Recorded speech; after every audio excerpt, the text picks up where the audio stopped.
raising a glass to you. And summer vacation's around the corner, so why are a lot of beaches gonna be empty this year?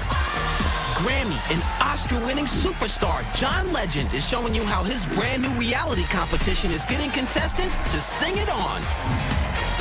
And down on Fulton Street in Brooklyn, we're keeping it pitch perfect when one of Whoopi's all-time favorite groups, The Persuasions, look back at playing with giants from Stevie to Bruce and take the stage to sing a classic.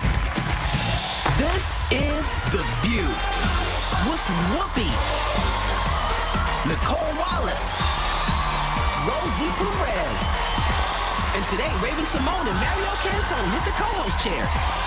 It all starts now.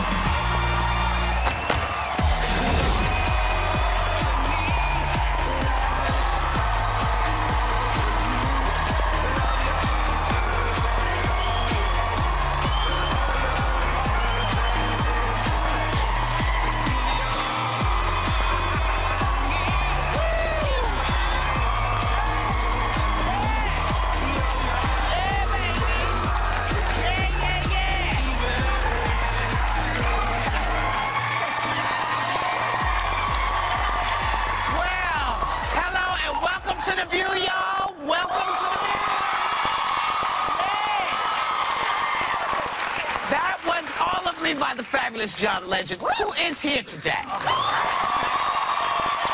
Now, you may be wondering why there's a bottle of wine out here, because it's not Oda Mae. What is her name? Oh, yeah. Oda and Kathy Lee. This is not that show. Yeah. Oda Mae and Kathy. I knew it was close. I knew it was close. But the reason we brought it out is because a recent study of the jobs most likely to drive you to drink. Starting with this show. The lists: miners, construction workers, and restaurant employees. Hang on. And I do believe that talk show hosts belong on this list. I think the show business belongs in that list. I so too. Look at us, we're like Valley of the Dolls over here. What do you think?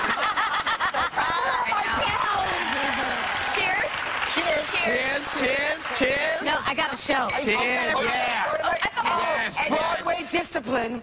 That's right. So why do you think those are the, why, I mean, I could think of so many other things that might drive you to drink. Why do we think those were on the list? What, miners? Yeah. Well, they have to go down deep. That's horrifying. I know plenty of people who go down deep.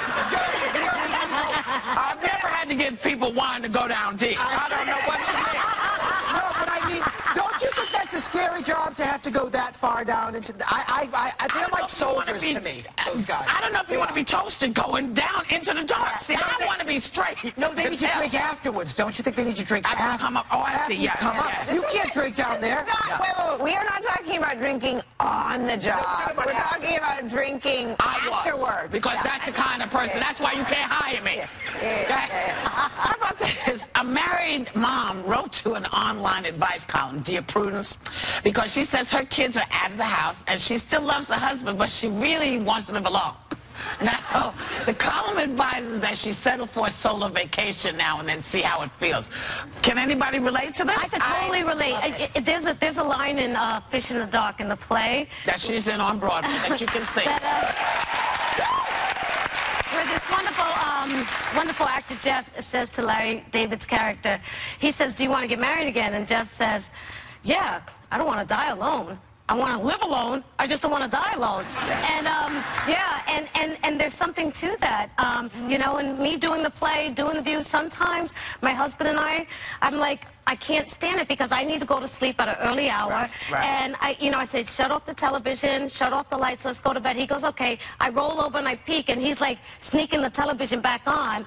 And I don't want to fight with him. Yeah. You know, but everyone doesn't have that luxury of another room. I miss my husband when he's in the other room. Like last night, he was doing emails in the bedroom, and we live in a little New York apartment. It's not like I couldn't hear him.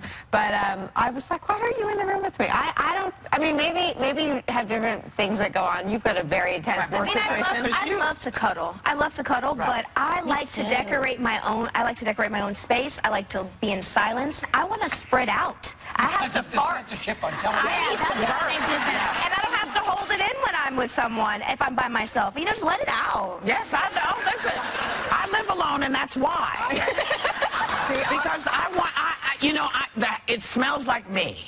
That's my, you know what I mean? The house smells like me. If I want to cuddle with somebody, I got friends to call. I can do that. Oh, yeah, listen.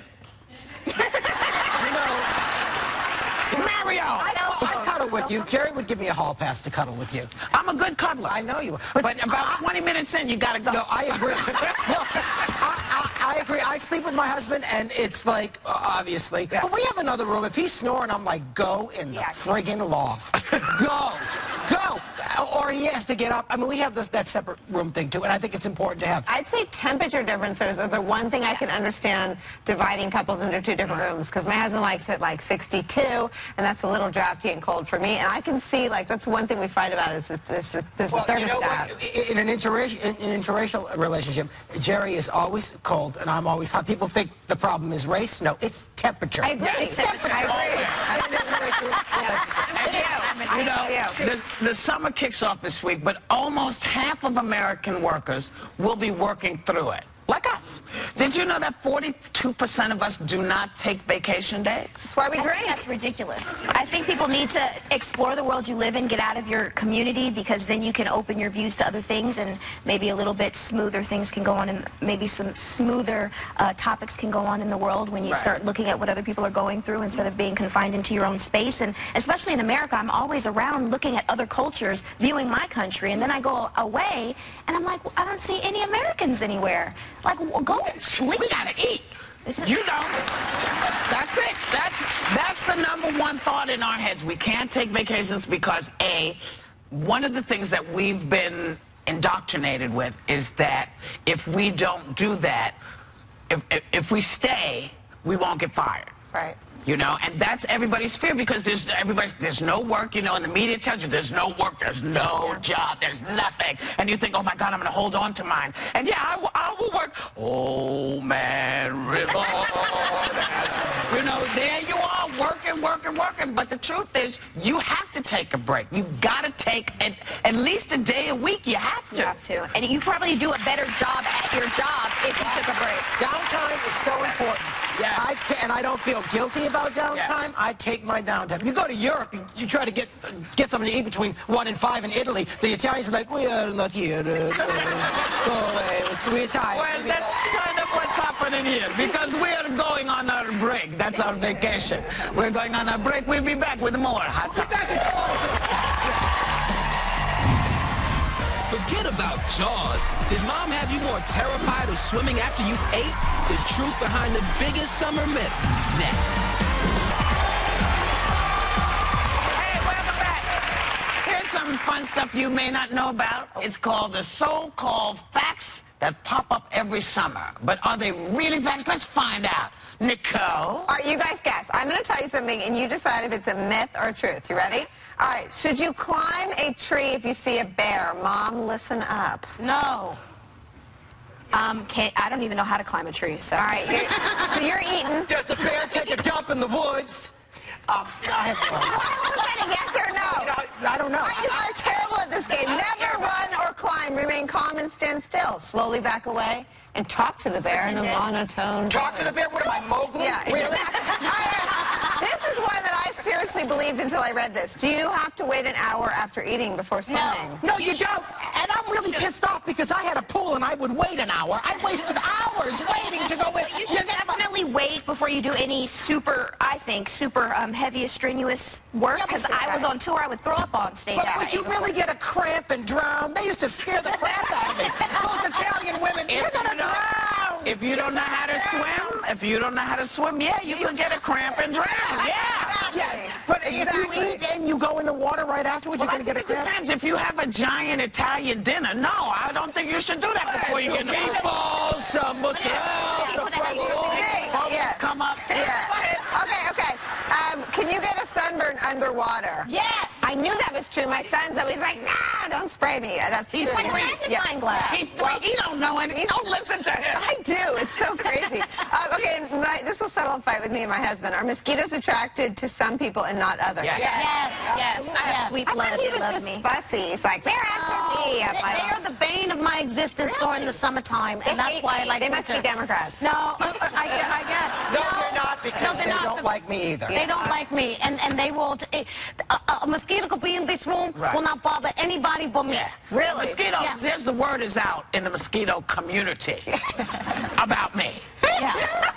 They say, They don't mess? anybody else, They don't come to you. Me they don't either. come to me because they know. Mario, you and Raven, this is not the first time you're meeting. No. Tell us about it. This You've is the been first time I'm together. meeting him where I can remember. He doesn't remember any of it. I wasn't drunk. I'm sorry. You had such an illustrious career. You forgot all about me. I had a children's show called Steam Pipe Alley. It was on for 5 years, and we had guests on all the time. You hate children? I hate children. I would do the segment and go into the control room and I'm like, I'm done. But anyway, no, it was actually, we had games like Find Sammy Davis Jr.'s Eye in the Pie. We really Right, did. right. We had the Mommy Dearest obstacle course, and we had guests all the time. We had New Kids on the Block. This was all in the 80s. And you came on when you were on the Cosby Show, and you were so sweet and so lovely. And then about like a month later, we were sitting at the Apollo Theater together. Coincidentally, we were in a box seat watching Shaka Khan, and you sat there and you were so cute. You were like, "You're my favorite actor," and I'm like, "I'm just a lowly comic, young lady." But you were so sweet. You were so nice. So Thank you. I'm really glad. I knew I loved you somewhat, for some reason. I knew I loved you. Yeah. You're only someone that I used to love. No. I'm somebody that I used to love. I love that song. She wanted to know, how do you play? Sammy Davis Jr. Eye in the Pie.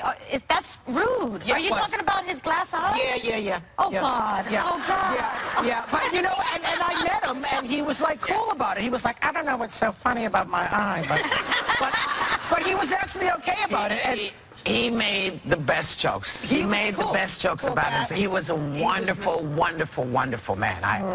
Really wonderful. Anyway, and one of the greatest entertainers ever. ever.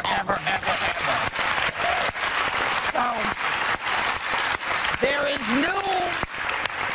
is new research for cat owners that is old news to me, because apparently your cat is trying to talk to you. It's trying to communicate with you. Their purrs, their meows, their facial expressions have a true language of their own, one that I speak fluently.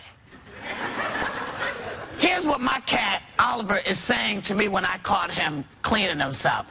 It's like, yeah, you can keep putting that on me. You know, I'm going to scratch your ass, right? And I keep it up, whoop, keep it up, man, keep it up. He's so nasty to me. He pooped on my bed. Please. What'd you do? I screamed at him. What'd you do to make him poop, though? He was getting you There for you go. something. What'd you do to him? Oh, is it your fault? It was your fault. He's Russian. What'd you do? Yes, he is Russian. Here's what happened. Here's what happened. She spoke out against Putin. No, she probably took a trip. Did you take a trip? I went on the road so I could feed his ass. And he had the nerve. I mean, he left a Tootsie Roll I know. on my pillow. I get him too from my cat. Right there. Yeah. Like, it was see like this? Yeah, see that bitch there? It was really horrible. Anyway, I have dogs. I know. But I have to clear all of our minds from that visual now. Because we're going to go to break. And you know when we come back, we're coming back with the magnificent John Legend.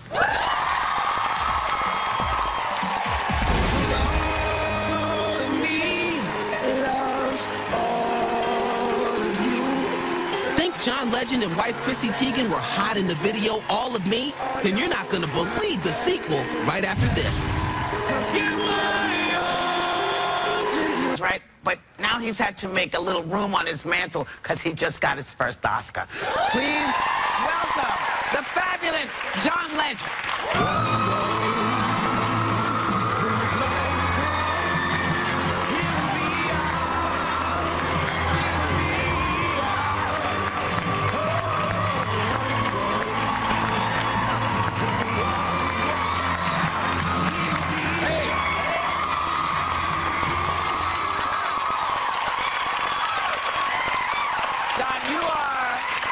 are doing so much. You walked out to the Academy Award-winning song Glory, which is about equal rights and justice for all, which you wrote. And you're doing this documentary called Southern Rights, which is dealing with the same type of issues. And you have something called Free America going on. Tell us all about all three things quickly. So, of course, I wrote Glory for Selma, and Selma is such a beautiful film. It's about it's about an important moment in civil rights history when they marched on the Edmund Pettus Bridge in Selma, Alabama, fighting for voting rights for every American citizen. So that was obviously very important, and we felt so grateful that we could write a song for that film and win an award for writing that song, and then have that opportunity to speak out on behalf of those who are trying to still achieve that dream of equal rights for everybody. And as we think about what it means to have equal rights for everybody, we can't talk about that without talking about what's going on in the criminal justice system. As we see in events happening every day, every week, it seems like there's something new with, you know, people being shot or killed by the police. We have a mass incarceration problem in this country. And I'm heartened by the fact that I think more and more politicians are seeing that On both sides, on both sides, and saying we've got to do something smarter, something more compassionate, and something that's better for our communities as a whole. So when you were in college, you were the musical director of an a cappella group called the Counterparts, yes, right? I was. And so, and now, is that and now you are an executive producer of this new show called Sing It On? Sing It On. And it's a competition show of a cappella groups, right? Absolutely. So we have this new show on Pop TV, and it's a docu-series all about these kids that are doing exactly what I was doing in college. So I was in this collegiate a cappella group. We went to the finals of the National Championship of Collegiate a cappella at Carnegie Hall when I'm like a sophomore or junior in college. And these kids are going through the same thing. They're doing the auditions, the rehearsals, and they are trying to compete in what is now called the International Championship of Collegiate a cappella. And they're doing exactly what I was doing. And we thought it'd be interesting because Pitch Perfect is such a big film. And you know, Pitch Perfect is a highly stylized version of reality. It always is, right? It's a Hollywood version, but it's heightened a little bit. Yeah, it's heightened. But these kids are doing the real version of what they show in Pitch Perfect, and it's really interesting to see all the inner politics of you know, auditioning and trying to pick which people are going to get solos and all these things. And you know, we put it all in this series. Sing It On. That's great. Now I want to talk about the recent video you posted on your Twitter account. Which one? It's for your song All of Me, and it's very, very different from the original. It's not as intimate and not as sexy, but just as hey, feature my dogs. Is that the one you're talking about? Let's take a look. I think we have a clip. What would I do without your smart mouth? Drawing me in and you kicking me out. You got my head spinning.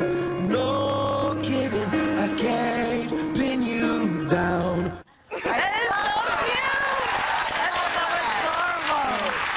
The premise behind this dog wedding is nothing kinky. But we were doing this promotion where we were saying if you would donate to this cause, we were raising money to build a new auditorium in my old high school in my hometown in Ohio. And the competition was if you donate to this raffle, you might get a chance for me to sing at your wedding or any other event, you know, like your bar mitzvah or your sweet 16 or whatever it is. And so we, to get more attention to the contest, staged this video of me rehearsing for singing at someone else's wedding by having a fake wedding for my dogs. So it was funny. We have a few questions. We have a little game. It's called John or Legend. Oh. All right. So question number one is... Wait, so what does John mean versus... John means yes, it's true. Legend means it's a lie. Okay. Not that your last name is a lie. It is a lie. You are. It's a lie. Well, we know. We know. All right. Here's the first one. You're a fan of the Waffle House. John, yeah. That is true. And here's a little picture to prove it. How do you take your hash browns? Oh, there you are. The Waffle House. How do you take your hash browns? My hash browns, at the Waffle House? I'm not a big hash brown guy, honestly. Scattered, covered, diced, covered, My wife is peppered? more of a hash brown person. You have to ask her. All right, question number 2.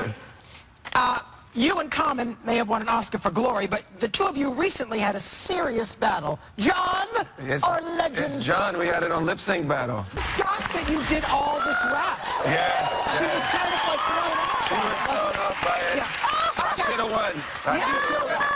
Demand a recount. I want to recount. I think so too. I saw the episode. You should. Okay. Here's one. You looked a bit like Urkel when you were younger. John or Legend? Yeah, I posted a picture on Instagram that was kind of Urkel-esque. So yes, I'm gonna say that.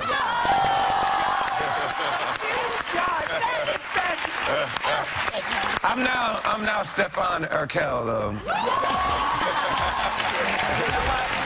A lot of like sex breath, as we call it, where you end a note with like a ah, and everybody has to try and learn that because we use it a lot in our songs.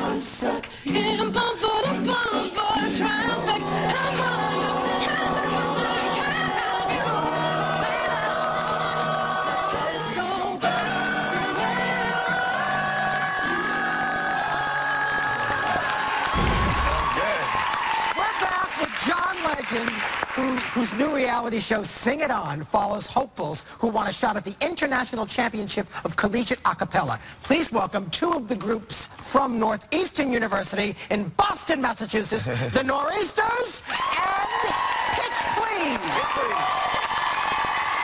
Now, Isaac, this is Isaac. Isaac is the musical director for the Nor'easters. Yes. What's your ultimate goal for your group? What is it? So I would say the main goal is to create really rad music with really rad people, but we're a competitive a cappella group. So our biggest goal is to take the crown at ICCA in the ICCA finals, and if you watch Sing It On Pop, you will see the journey, you'll see the ups and the downs, and you'll see, hopefully, if we make it there.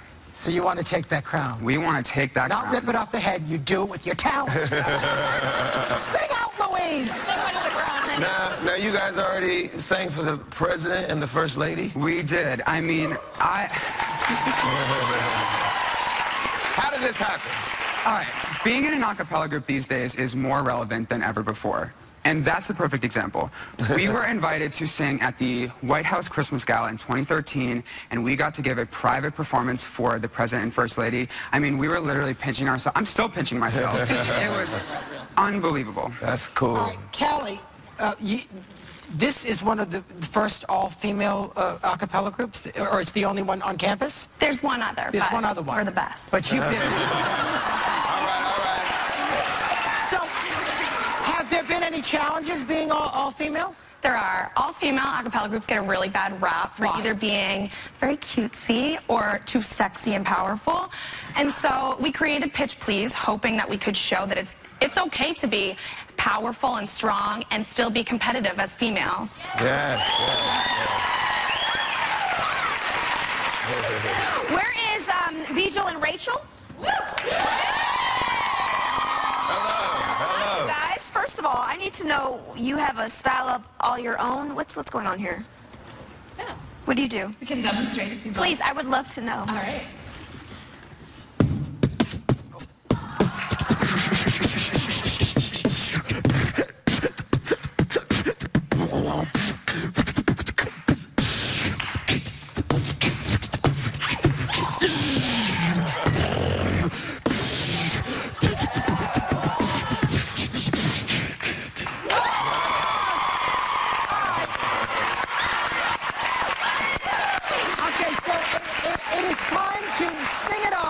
With a pitch-perfect battle between you 2 groups. So let's get it started. All right.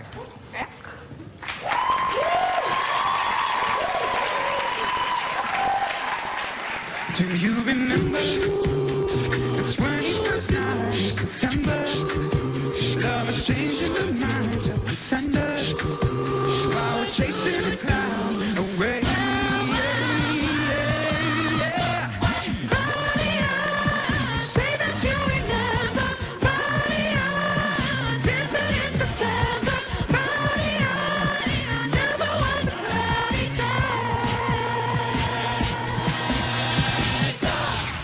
You bring me to my knees, you made me testify, testify. You can make a sin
So tonight, take me to the other side. Stars light up the corner tonight. Take me to the other side.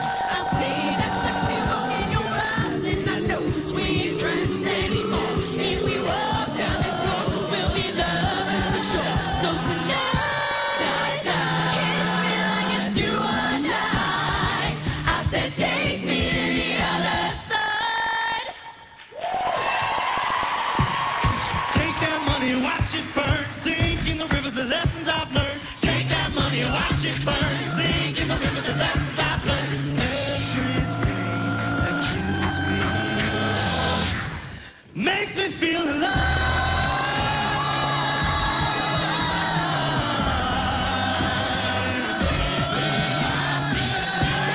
Watch it burn.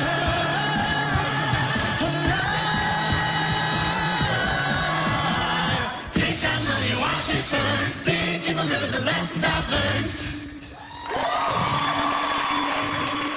Where's all my soul sisters? Let me hear your flow, sister. Now is that hold on to line of love. Sleeping like red little light. When he turns off to sleep, every sleep. More.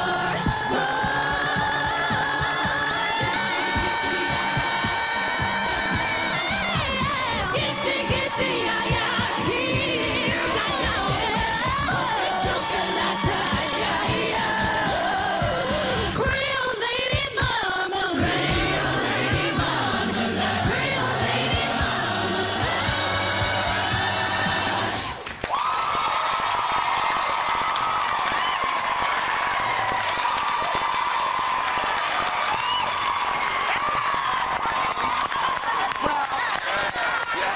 That was magnificent. That was unbelievable. Wow. Thanks to the Nor'easters, Pitch Please, and of course, John Legend. John, I'm so glad you came by. I adore you. Sing it all. Listen to I wonder when will they call you a man? Hey now, you know what? The kids in the last segment were fantastic, but they definitely need to see what goes on here. Listen up and take notes, because right now the Persuasions, they're the original a cappella supergroup. They have played, wait, Joel. They've played alongside the biggest names in music. Think of somebody, they have worked with them. Please welcome the Persuasions.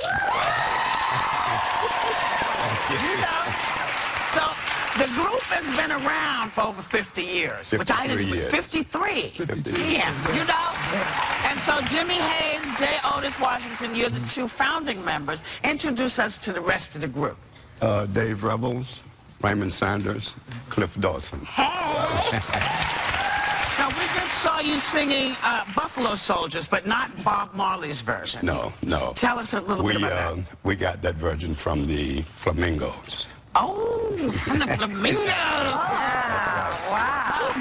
So you guys are known as the kings of a cappella, and you just saw the young people here. What do you think about the new generation of a cappella singers? Love them. You love them? The energy level, the enthusiasm, and they're keeping us relevant. That's right. You know, and we actually want to sing with them, really. Oh, that's awesome. Right. Next time. We'll do that. So you guys have recorded 26 albums, and you performed with Stevie Wonder. Bruce Springsteen opened for you once, right? You performed with Bette Midler and Paul Simon. What is the secret, not just to your success, but your longevity? Just still loving what we do. You know, still got that passion for it. Well, you know, when you first, I have to ask this because I've often wondered, when people heard you in the very beginning, did they believe that you were a cappella actually doing just with your voices? No. You know what? A little short story. We were at the Apollo Theater. For a week. Right. You know, I used to play. Right. And this guy, every day he was there, every night. And I got it. I know what the secret is. They got a secret mic behind the stage that's, you know. With a bass. Yeah, they got a bass behind the stage. Yeah, crazy. Here to perform one of their signature songs, Looking for an Echo. All right. Are the Persuasions. So, yeah.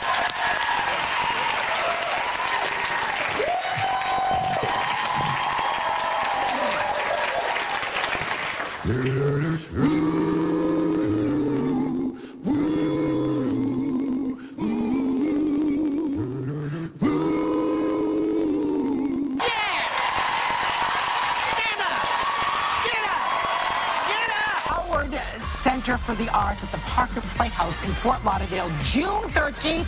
Come on down and see me, or if you're there, come. It's going to be my concert with my band. I love it. I do the whole thing. Yes, you do. And I love telling you about it. I have to hold on to my chicks. Well, thanks to your chicks, Raven and Mario. Well, you're not a chick, but still. It's okay. We want to thank you guys for coming. Thank you for giving us the opportunity to have some fun with you. Take a little time to enjoy whatever view you happen to see.